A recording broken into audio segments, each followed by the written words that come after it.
A Race on Your Side Victory. 안녕하십니까. 부야대 입시과 대표 이우승입니다. 오늘 다뤄볼 학교는 세종대학교입니다. 2년치 입시 결과를 분석하면서 2017학년도 올해 어떤 학생이 유리한지 그리고 어떤 전형을 지원해야 되는지 함께 분석해 보도록 하겠습니다.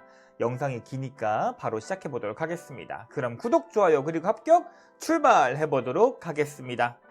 아울러 2027학년도 대학라인 컨설팅이 오픈되었습니다. 대학라인을 정해야 되는데 어떻게 정해야 되는지 모르겠다. 내가 받은 성적보다 높게 가고 싶다 라고 하시는 분들은 QR코드에 접속하셔서 V하다 홈페이지를 구경해 주시면 되겠습니다. 우선 교과 전형 지역 균형입니다. 바뀐 게 인원수가 22명 줄어들었다는 것 말고 변화가 없습니다. 교과 100이고요. 추천 제한 없습니다. 자유전공 학부는 국영수만 반영하고요. 수능 최저 2합 5 이내이고요. 인문은 국영수 4, 자연은 국영수 과 반영이고요. 수능 최저 2합 6입니다. 제가 항상 교과 입시 결과를 말씀드리기 전에 3년치, 4년치 입시 결과를 항상 보라고 말씀을 드립니다. 근데 2026년 교과 모집 인원이 자유전공 153명에 다른 학과들이 거의 1명, 2명, 4명 이렇게 뽑기 때문에 전년도 입시 결과랑 올해 입시 결과 비교 자체가 사실 불가합니다. 또한 올해도 인원수 변화가 매우 큽니다. 심지어 선발하지 않는 학과들도 있고요. 그렇기 때문에 올해 입시 결과를 예상할 때 내가 가고자 하는 학과의 인원수가 어떻게 변했는지도 알고 준비하시길 바랍니다. 자유전공도 41명 빠진 112명 선발하고요. 양자 원자력, 양자 지능정보학은 아예 학생을 선발하지 않습니다. 반면 AI 로봇 학과의 경우 45명으로 13명 증가, 지능정보 융합학과도 9명 증가한 29명을 선발합니다. 우선 인문계부터 보겠습니다. 가장 먼저 눈에 들어와야 할 부분이 진로 선택을 포함하면 2.19, 포함하지 않으면 2.34 등급입니다.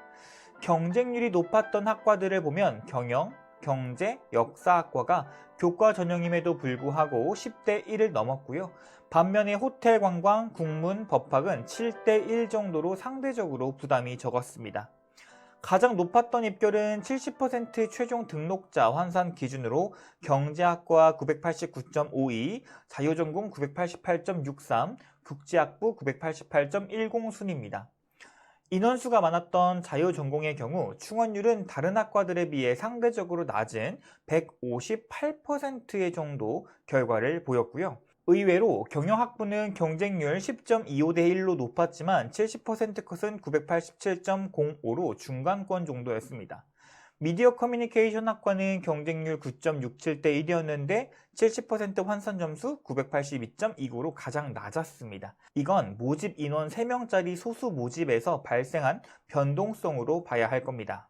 이번에는 2027학년도 세종대 지역균형 인문계열 예상 시나리오를 한번 보겠습니다. 세종대 지역균형 인문계열은 올해 전반적으로 모집 인원이 줄어드는 구조입니다.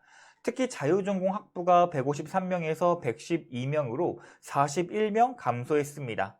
작년 70% 컷이 2.31이었는데 이미 낮지 않은 성적대에서 형성되었고요. 올해는 모집 인원까지 크게 줄었기 때문에 상승 가능성 매우 크다고 봐야 합니다. 자유전공 학부는 작년 컷을 그대로 안정 기준으로 잡으면 위험합니다. 경영학부는 12명에서 10명으로 2명 줄었습니다. 감소폭이 아주 크진 않지만 경영학부는 기본 선호도가 높은 모집 단위입니다. 작년 70% 컷이 2.35였기 때문에 올해는 소폭 상승을 열어두고 봐야 됩니다. 국어국문, 국제, 법학, 행정은 모두 모집 인원이 줄었습니다. 각각 1명에서 2명 정도 감소인데 모집 인원 자체가 많지 않은 학과들이기 때문에 1명 감소도 체감상 크게 작용할 수 있습니다. 특히 국제학부는 11명에서 9명, 법학과와 행정학과는 4명에서 3명으로 줄었기 때문에 작년보다 0.1등급 정도는 보수적으로 보는 것이 좋겠습니다. 정리하자면 2027 세종대 지역균형 인문계열은 전체적으로 작년보다 보수적으로 봐야 됩니다. 가장 상승 가능성이 큰 곳은 자유전공학부고 그 다음은 호텔관광, 경영, 국제, 법학, 행정 이런 순으로 볼 수 있습니다. 반대로 미디어 커뮤니케이션 학과는 모집 인원 증가라는 완화 요인은 있지만 작년 컷이 낮았기 때문에 반등 가능성을 반드시 고려해야 됩니다. 다음은 이 구간 보도록 하겠습니다. 경쟁률만 보면 AI 융합전자공학과가 25.14대 1로 가장 높았습니다. 정보보호학 24.33대 1, 수학통계학과도 24.25대 1로 거의 비슷한 수준으로 높았습니다. 다만 경쟁률과 입결이 항상 같이 가지는 않습니다. 예를 들어 정보보호학과는 경쟁률이 24.33대 1인데 70% 컷은 2.57로 낮은 편입니다. 즉 지원자는 많이 몰렸지만 실제 합격선은 크게 높지 않았다는 뜻입니다. 반대로 생명시스템학부는 경쟁률이 6.88대 1로 낮은 편인데 70% 컷은 2.11로 상당히 높았습니다. 이건 지원자 수는 적어도 지원자 수준은 높았다라는 의미입니다. 다음은 충원율입니다. AI 융합전자공학과와 컴퓨터공학과도 240%대 충원율이라 상위권 학생들이 다른 대학이나 다른 전형으로 많이 빠진 구조입니다. 반대로 양자지능정보학은 충원율이 62%, 반도체 시스템공학과와 콘텐츠 소프트웨어학과는 83.33%로 낮았습니다. 이 구간에서도 주의해야 할 학과들을 한번 정리해 보았습니다. 첫 번째로 70% 컷이 높고 경쟁률도 높고 모집 인원이 적어도 컷이 유지되는 매우 강한 학과들입니다. 물리천문, 스마트생명, AI융합전자, 수학통계학과가 그 예시입니다. 특히나 AI융합전자공학과는 경쟁률과 컷이 동시에 높아서 진짜 강한 학과로 봐도 무방합니다. 다음은 비교적 저평가된 학과들 그리고 올해 상승 가능성이 있는 학과들입니다. 콘텐츠 소프트웨어는 12명에서 18명으로 6명 증가했습니다. 작년 70% 컷 2.84가 너무 낮아서 반등 요인은 있지만 모집 인원이 50%가 늘었기 때문에 급격한 상승보다는 2.6등급에서 2.7등급대 정도로 회복하는 시나리오가 더 현실적이다라고 생각을 합니다. 인공지능 데이터 사이언스 학과도 24명에서 32명으로 늘어났습니다. AI, 데이터 계열이라 선호도는 있지만 모집 인원 증가폭이 커서 올해도 완충 카드 역할을 할 가능성이 있다라고 생각을 합니다. AI 로봇학과는 32명에서 45명으로 무려 13명이 증가했습니다. 이건 자연계열에서 가장 큰 증가폭입니다. 작년 2.47이었는데 올해 모집 인원 증가 때문에 오히려 컷이 유지되거나 약간 완화될 가능성이 있습니다. 반대로 정보보호학과는 3명에서 4명으로 1명 증가에 그쳤습니다. 경쟁률이 24.33으로 매우 높았는데 70% 컷은 2.57이었기 때문에 올해는 작년보다 올라갈 가능성이 여전히 있습니다. 이 구간에서 실제 입결이 가장 강한 학과는 건축학과와 우주항공공학 전공입니다. 둘 다 2.0 초반 컷이고요. 특히 우주항공공학 전공은 모집 인원 4명에 경쟁률 20이면서 70% 컷이 2.09라 매우 강하게 나왔습니다. 기계공학과와 나노신소재공학과도 2.1등급대 중반이라 자연계열 안에서 안정적인 선호학과로 봐야 합니다. 특히 나노신소재는 충원율이 100%라 추가 합격에 크게 많이 돈 학과는 아닙니다. 등록 의사가 비교적 강했던 학과로 해석이 가능하죠. 에너지자원공학과는 가장 특이합니다. 경쟁률 28로 이 표에서 가장 높지만 70% 컷은 2.38입니다. 즉 지원자는 많이 몰렸지만 실제 등록자 성적은 최상위권까지는 아니었다. 올해 2027에는 모집 인원이 6명에서 4명으로 줄기 때문에 작년 2.38을 그대로 보시면 위험할 수 있습니다. 건축공학과 경쟁률 13.67인데 70% 컷 2.55로 낮게 형성되었습니다. 그런데 올해 6명에서 5명으로 줄어서 소폭 반등 가능성은 있다고 판단합니다. 지능형 드론 융합전공은 경쟁률 7.25, 70% 컷 2.62로 이 표 안에서 가장 완화된 학과입니다. 게다가 2027 모집 인원이 12명에서 17명으로 늘어납니다. 따라서 올해도 상대적으로 완충 카드 역할을 할 가능성이 크다라고 생각을 합니다. 2017학년도 세종대 지역균형은 전형 방법 자체는 작년과 크게 달라지지 않았지만 모집 인원 이동이 상당히 크기 때문에 작년 입결을 그대로 적용하면 위험합니다. 가장 중요한 변화는 자유전공 학부의 대폭 감소와 AI, 데이터, 로봇, 소프트웨어 계열의 모집 확대입니다. 자유전공 학부는 153명에서 112명으로 줄어들어 올해 가장 큰 상승 압력을 받을 가능성이 높고요. 호텔 관광 외식 경영 학부, 경영, 국제, 법학, 행정도 인문계열 모집 축소로 작년보다 보수적으로 봐야 합니다. 자연계열에서는 환경융합공학과, 에너지자원, 반도체 시스템공학과처럼 모집이 줄거나 선호도가 강한 학과는 상승 가능성이 있습니다. 반대로 AI 로봇, 인공지능 데이터 사이언스, 지능정보 융합, 콘텐츠 소프트웨어, 지능형 드론 융합 전공은 모집 인원이 늘어나면서 완충 카드로 활용할 수 있겠습니다. 다음은 학생부 종합 면접형과 서류형입니다. 면접형은 1단계 3배수 2단계 면접 40입니다. 그리고 면접 9분이고요. 수능 최저 없습니다. 서류형은 서류 100 그리고 수능 최저 없습니다. 학생부 종합의 평가 방법은 면접형과 서류형이 각각 다른데요. 우선 면접형의 경우 학업 역량 25, 진로 역량 45, 창의 역량 20, 공동체 10. 서류형은 학업 역량 45, 진로 역량 25, 창의 융합 역량 20, 공동체 10입니다. 면접을 잘 보는 학생이 면접형을 쓰는 게 아니라 진로 역량이 높은 학생이 면접형을 쓰고요. 반대로 학업 역량이 더 잘 보이는 생활기록부는 서류형을 써야 가능성이 있다고 말씀드리고 싶었습니다. 다른 학교들과 다르게 창의 융합 역량을 보는데요. 이게 뭘까요? 리더십, 자기주도성, 그리고 창의적 문제 해결력이라고 하는데요. 저는 다르게 정의해보고 싶습니다. 바로 경험을 통한 지식의 확장과 누적, 저는 창의 융합 역량이라고 생각을 합니다. 문제를 해결하기 위한 노력, 교육 환경을 활용한 경험, 교내의 다양한 활동, 공동체를 위한 행동 경험, 다양한 활동의 참여와 성취 경험, 즉 뭐라도 하고 이것도 해보고 저것도 해보는 생활기록부가 저는 좋은 생활기록부로 보여줄 수 있다라고 생각을 합니다. 그래서 적극적인 생활기록부가 저는 세종대학교 창의융합 역량을 평가받을 수 있다라고 생각을 합니다.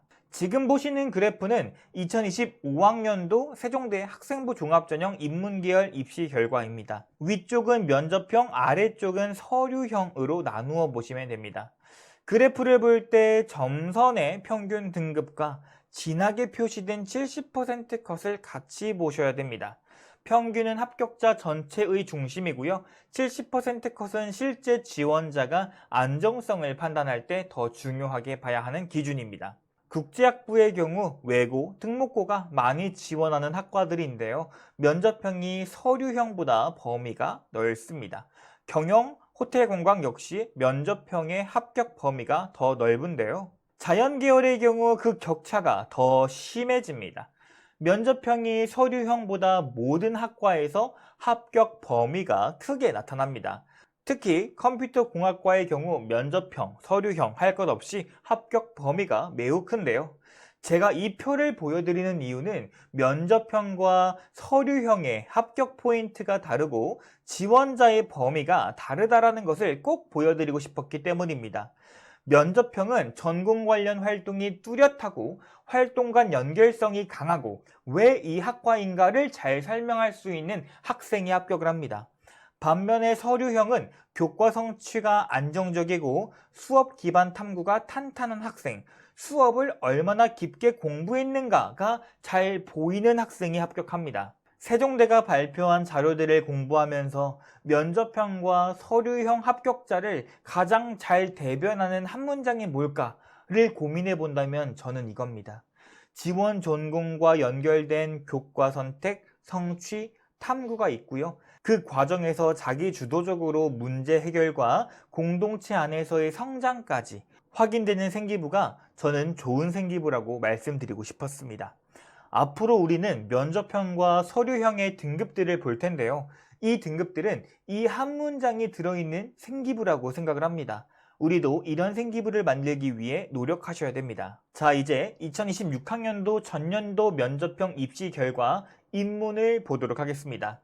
2026학년도 세종대 면접형 인문계열 전체를 보면 모집 인원 56명, 지원 인원 1148명, 평균 경쟁률 20.5대 1입니다. 경쟁률만 보면 굉장히 높죠. 그런데 최종 등록자 70% 컷을 보면 학과별로 차이가 매우 큽니다. 행정학 2.3, 경영학부 2.48, 미커 2.53, 경제 2.58, 교육학과 2.64는 비교적 높은 편입니다. 반면에 국제학부 4.15, 호텔관광 4.5는 크게 내려가 있는 모습입니다. 평균 등급이 국제학부 호텔 관광은 앞서 보신 것처럼 특목 친구들이 많이 지원하는 학과들입니다. 때문에 이런 결과가 발생한 것으로 예상할 수 있고요. 반대로 행정학과를 보면 경쟁률 19대 1이고요. 충원율 33.33으로 낮습니다. 70% 컷 2.3으로 인문계열에서 가장 높은 수준입니다. 즉 행정학과는 지원자 수준뿐만이 아니라 최종 등록자의 성적대도 강하게 형성된 학과로 보셔야 됩니다. 법학과 70% 컷 2.99, 국문학과 2.7, 역사학과 2.88로 2점대 후반에서 3.0 전후의 흐름을 보았습니다. 이 학과들은 내신만 놓고 보면 비교적 접근이 가능해 보일 수 있겠지만 모집 인원이 대부분 3명으로 매우 적기 때문에 해마다 변동성이 큽니다. 이 구간은 총 4구간으로 나눌 수가 있는데요. 첫 번째, 생명화학 계열이 강하게 나왔습니다. 화학과는 경쟁률 34대 1로 자연계열 최고 경쟁률이고요. 70% 컷도 2.5입니다. 생명시스템학부는 15명 모집이라는 비교적 큰 모집 단위였는데도 경쟁률 28대 1, 70% 컷 2.38로 상당히 강했습니다. 둘째, AI 소프트웨어 계열은 학과명 선호도에 비해 컷이 넓게 형성되었습니다. AI 로봇학과 3.13, 지능정보융합 2.96, 콘텐츠 소프트웨어 2.91, 인공지능 데이터 사이언스 2.7. 학과명만 보면 모두 인기 계열이지만 모집 인원이 많고 충원이 돌면서 최종 등록자 성적대가 넓어졌습니다. 넓어졌다는 말은 그만큼 자사고 학생들의 유입이 있다는 것을 염두해야 된다는 말입니다. 셋째, 반도체 시스템 공학과는 경쟁률은 8.4로 낮지만 70% 컷은 2.56입니다. 즉 지원자는 상대적으로 적었지만 최종 등록자의 성적대는 크게 낮지 않았습니다. 반도체 계열은 학과 선호도 자체가 안정적이기 때문에 단순 경쟁률만 보고 쉽게 보시면 안 되겠습니다. 네 번째, 물리천문학과는 경쟁률 23.88로 높지만 70% 컷은 2.81입니다. 경쟁률에 비해 컷은 다소 내려간 편입니다. 다만 평균 등급 3.83으로 크게 벌어져 있기 때문에 합격자 간 성적 편차가 컸던 학과로 볼 수 있겠습니다. 이런 학과들은 생기부의 전공성과 면접의 영향력이 꽤 작용했을 가능성이 큽니다. 이 구간에서 수학통계, 생명시스템, 화학과, 반도체 시스템 공학과는 2.3등급에서 2.5등급대 중심으로 형성됐기 때문에 내신과 생기부를 모두 갖춘 일반고 학생들일 가능성이 있고요.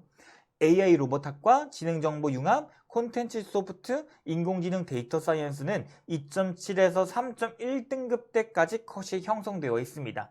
이 학과들은 내신보다 전공 관련 활동, 탐구 경험, 면접 설명력이 더 중요한 판단 요소가 될 수 있는 수준 높은 고교에서 들어왔을 가능성이 높습니다. 이 구간은 2027학년도에 대부분 모집 인원이 늘어났습니다. 건축공 플러스 3, 건설환경 플러스 4, 환경융합 플러스 3, 에너지자원 플러스 3, 나노신소재 플러스 3처럼 공학계열 전반에서 선발 인원이 확대되었습니다. 가장 눈에 띄는 건 에너지자원공학과와 우주항공공학 전공입니다. 두 학과 모두 2026년 경쟁률이 31.75대 1로 매우 높았습니다. 다만 70% 컷 에너지자원공학과 2.71, 우주항공공학 전공 2.62로 2점대 중후반에서 형성되었습니다. 즉 지원자는 많이 몰렸지만 최종 등록자 성적이 2점대 초반까지 강하게 올라간 구조는 아니었습니다. 환경융합공학과도 경쟁률 27대 1로 높았지만 70% 컷 2.56입니다. 평균 등급 4.85로 크게 벌어진 점을 보면 합격자 간의 성적 편차가 상당히 컸던 학과로 해석할 수 있습니다. 면접형에서 생기부의 전공 적합성과 면접 영향이 크게 작용했을 가능성이 있습니다. 2027학년도 세종대학교 면접형은 단순히 내신이 낮은 학생들이 지원하는 전형으로 보시면 안 됩니다. 세종대 면접형은 1단계 서류에서 진로 역량의 비중이 높고요. 2단계 면접에서도 진로 역량과 창의 융합 역량을 크게 보기 때문에 학생부 안에서 지원 학과와 연결되는 활동이 얼마나 분명한지가 핵심입니다. 제가 이렇게 내신도 높고 면접 준비도도 강해야 하는 학과, 작년 컷보다는 조금 보수적으로 봐야 되는 학과, 모집 인원이 증가했기 때문에 기회가 될 수 있는 학과, 3등급 대학생들도 생기부가 좋으면 검토 가능한 학과들, 그리고 면접에서 특히나 생기부 전공 적합성이 중요한 학과들, 이렇게 나눠놨습니다. 내가 지원할 학과가 어디에 있는지 확인하시고 세종대 면접형을 몇 번 카드로 쓸 건지 체크하시길 바랍니다. 2017학년도 세종대학교 서류형은 기존처럼 개별 학과로 뽑는 것이 아니라 계열로 선발하게 되었습니다. 인문사회 30, 경상호텔 30, 자연생명 31, IT계열 30, 공과대 50, 그 외에 별도 선발하는 학과 6개가 끝입니다. 그렇기 때문에 앞으로 보이시는 학과들을 하나하나 분석하는 게 아니라 통으로 보면서 입시 결과를 유의하셔야 됩니다. 또한 앞서 말씀드렸듯 서류형은 학업 역량 45%나 봅니다. 즉 교과 성적이 안정적이고 세특에서 수업 기반 탐구가 구체적인 학생이 선발됩니다. 올해에는 학과 적합성이 아니라 계열 적합성을 봐야 됩니다. 이 점 참고하시면서 함께 공부 시작해 보도록 하겠습니다. 그렇기 때문에 전년도 입결 보는 것이 무의미할 수 있습니다. 잠깐 멈추고 보시면 되겠습니다. 2026년 서류형 입시 결과 인문이고요. 2016년 서류형 입시 결과 자연입니다. 여기도 마찬가지로 2026 서류 입시 결과 자연입니다. 자, 이제 2026학년도 서류형 입시 결과를 2027학년도 계열 단위 선발 구조에 맞춰서 다시 해석해 보겠습니다. 먼저 인문사회 계열입니다. 여기에 들어가는 학과는 국어국문, 국제, 역사, 교육, 행정, 미커, 법학입니다. 2026학년도 기준으로 보면 미디어 커뮤니케이션 학과 2.31, 행정학과 2.38, 국어국문 2.41처럼 2점대 초중반 학과들이 있고요. 역사 2.7, 교육학 3.01처럼 비교적 아래인 학과들도 같이 들어갑니다. 그래서 2027학년도 인문계열은 아주 높게만 보기에도 어렵고요. 그렇다고 3점 초반대까지 안정적으로 열릴 것이라고 보기도 어렵습니다. 대략 2.4에서 2.8등급 사이가 중심권이 될 가능성이 큽니다. 다음은 경상 호텔 관광 계열입니다. 여기에는 경영, 경제, 호텔 관광, 외식 경영이 함께 묶입니다. 이 계열은 해석을 가장 조심해야 됩니다. 2026학년도 서류형에서 경영학부는 2.26, 경제학과는 2.39로 꽤 높게 나왔습니다. 반면 호텔관광은 4.33으로 매우 낮게 형성되었습니다. 만약 호텔관광 외식 경영학부의 낮은 컷만 보고 올해 경상계열 호텔관광 계열을 4점대까지 가능하다라고 말하면 위험합니다. 올해는 경영, 경제 지원자가 함께 경쟁하기 때문에 경영, 경제 수요가 전체 계열 컷을 끌어올릴 수 있습니다. 그래서 경상 호텔 관광 계열은 2.6에서 3.1 정도로 중심을 보는 것이 현실적입니다. 자연 계열은 5개 계열 중에 가장 강하게 볼 필요가 있습니다. 수학, 통계, 물리, 천문, 화학, 생명 시스템, 스마트 생명, 산업 융합학과가 묶이는데 2026학년도 기준으로 화학과 1.97, 생명 시스템 2.19, 스마트 생명 2.4, 물리 천문 2.43, 수학 통계 2.58 수준입니다. 특히나 화학과와 생명 시스템 학부가 강하게 나왔고 서류형은 학업 역량 비중이 45%로 높기 때문에 자연생명 계열은 2.2에서 2.5 정도의 높은 컷을 예상하는 것이 안전합니다. 생명, 화학, 수학, 과학 세특이 탄탄한 학생에게 유리한 계열입니다. IT 계열은 변수가 가장 큰 계열입니다. AI 융합전자공학과, 반도체 시스템공학과, 컴퓨터공학과, 정보보호학과, 인공지능 데이터 사이언스, AI 로봇학과, 지능정보, 콘텐츠 소프트웨어학과 등이 포함됩니다. 2026학년도 학과별 70% 컷을 보면 AI 융합전자 2.43, 컴퓨터공학과 2.51, 정보보호 2.6, 인공지능 데이터 사이언스 2.59, AI 로봇학과 2.66, 지능정보 융합학과 2.69, 콘텐츠 소프트웨어 2.78 정도로 2점대 중후반에 넓게 분포했습니다. 다만 올해는 이런 컴퓨터, 데이터, AI, 보안 등 수요가 하나의 계열 안으로 들어오기 때문에 지원자가 몰릴 가능성이 있습니다. 따라서 IT 계열은 2.5에서 2.8 정도로 중심을 보되 인기학과 지향 학생이 많아지면 2.4까지 올라올 수 있다고 생각을 합니다. 마지막으로 공과 계열입니다. 요렇게 묶이고요. 2026년 기준으로 건축학과 2.29, 건설환경공학과 2.99, 기계공학과 2.8처럼 비교적 넓게 열린 학과도 있습니다. 공과 계열은 2017학년도 모집 인원이 50명으로 가장 많기 때문에 전체 계열 중 완충 효과가 가장 클 수 있습니다. 다만 우주, 건축, 나노, 신소재처럼 선호도 있는 학과 수요가 함께 들어오기 때문에 2.4에서 2.7 정도로 보는 게 맞다고 생각을 합니다. 정리하자면 2027 세종대 서류형은 작년 학과별 입결을 그대로 적용하면 안 됩니다. 올해는 계열 단위로 선발하기 때문에 계열 안에 어떤 학과들이 묶이는지, 그 학과들의 작년 컷이 어떻게 분포해 있는지를 봐야 합니다. 마지막으로 어떤 전형이 나에게 어울릴지 고민한다면 이 표를 보고 나의 생기부를 평가해 보시길 바랍니다. 우선 전공 관련 활동의 일관성은 면접형이 더 중요합니다. 대신 교과 성취와 세특의 깊이가 있다면 서류형이 필요하죠. 면접형은 면접 준비가 반드시 필요하고요. 수업 기반 탐구가 더 많다면 서류형이 더 잘 어울립니다. 마지막으로 창의적 문제 해결력 경험이 많다면 면접형이 더 잘 어울립니다. 간단하게 5가지로 내가 어디에 어울리는지 확인하시고 지원하시길 바랍니다. 오늘은 2027학년도 세종대 지원 전략에 대해서 말씀드렸습니다. 영상을 보시고 내게 맞는 전형이 어떤 전형인지 분명히 알고 가셨으면 좋겠습니다. 지금까지 부야대 입시과 대표 이우승이었습니다. 시청해주신 모든 여러분, 우리 세종대학교 합격하셨으면 좋겠습니다.